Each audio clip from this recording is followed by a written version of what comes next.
of First Nations, Inuit and Métis peoples across Canada. Pendant le mois de juin, nous soulignons le mois national de l'histoire autochtone et la riche histoire, le patrimoine, la résilience et la diversité des Premières Nations, des Inuits et des Métis partout au pays. This year, I'm happy to say we are taking it one step further.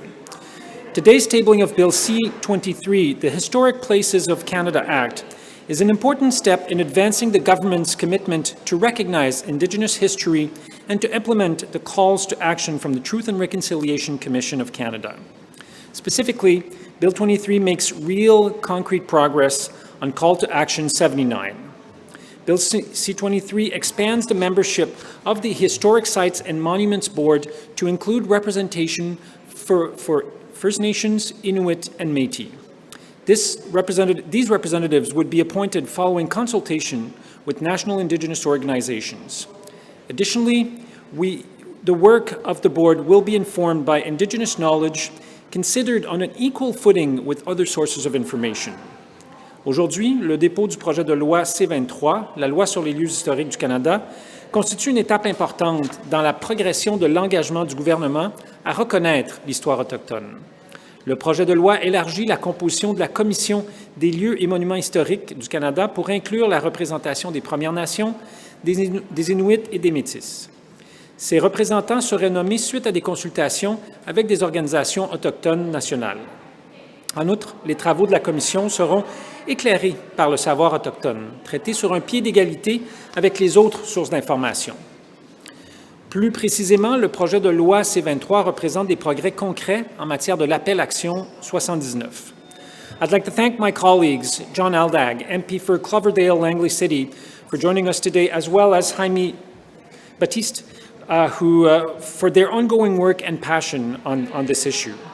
This bill follows in the footstep of Bill C-374, tabled by John in 2018. This will be the first legislation of its kind in Canada and will result in a stronger voice for Indigenous peoples in determining the people, places, and events that are of national historic significance in Canada.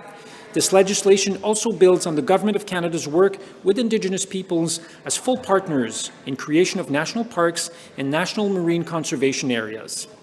When it comes to the designation of historic sites, we need the participation of Indigenous partners from the outset.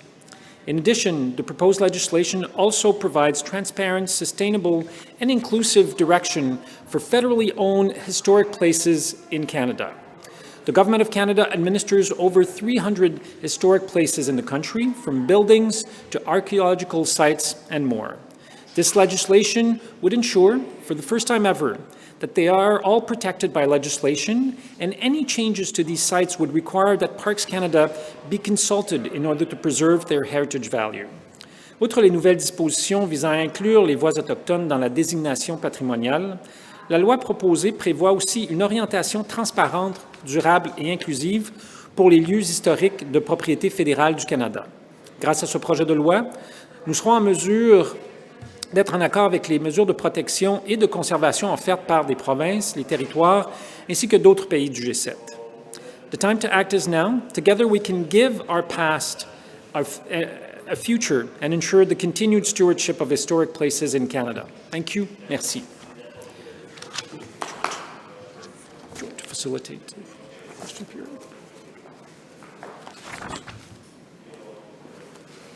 Thank you very much, Minister. Merci beaucoup, Monsieur le Ministre. We will now move to a period of questions and answers. Nous allons maintenant procéder à une période de questions et réponses. Est-ce qu'il y a des questions? Yes? Mia Rabson, Canadian Press. What changes do you think this will make? What difference this will make in terms of deciding which sites get historical designation, but also if there's a need to go back and look at the sites you have to make sure that the stories being told are actually reflective of the sites?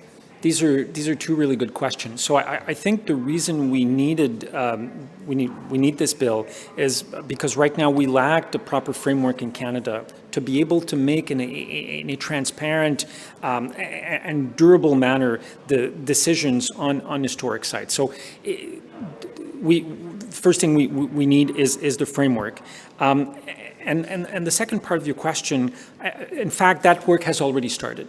Parks Canada is already working with Indigenous communities across the country to adapt some historical sites, to add some elements about the history, culture of Indigenous peoples in this country. So this is work that has started, and I'm not saying that it's completed by no means, but it will be ongoing. And in fact, in some cases, we are starting to sign co-management agreements with Indigenous communities for national parks, for example.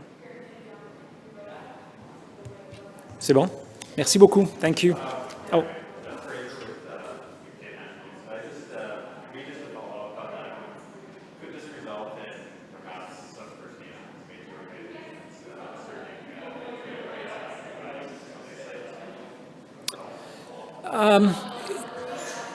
I mean, as you know, the federal government is working with Indigenous communities and nations across the country on issues such as treaty rights. So could some historic sites be the focus of discussions on treaty rights? Perhaps.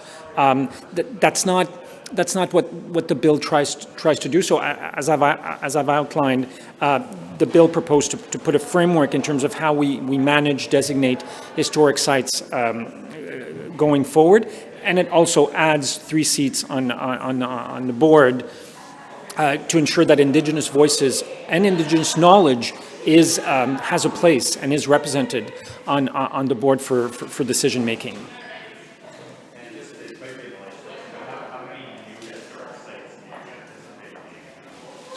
How many? That's a very good question. I don't have the answer to that, but we could provide.